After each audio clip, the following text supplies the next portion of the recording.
ඔව් අද අපි ඉන්නේ පිළිමතලාව මහනුවර පිළිමතලාව ප්‍රදේශයේ දෙමුහුම් බීජ මිරිස් නිෂ්පාදන වැඩසටහනක පුල ටන්ලයක් ඇතුලේ මම ඉන්නේ.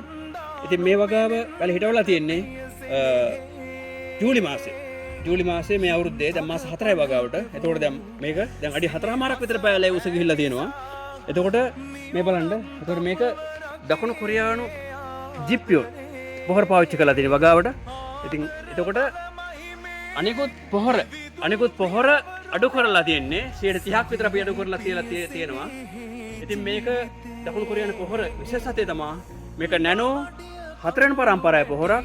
ඒතර මේ පොහොර එකේ වාසිය තමයි මේකේ තියෙනවා නයිට්‍රජන්, නයිට්‍රේට්, අයන 18%ක්.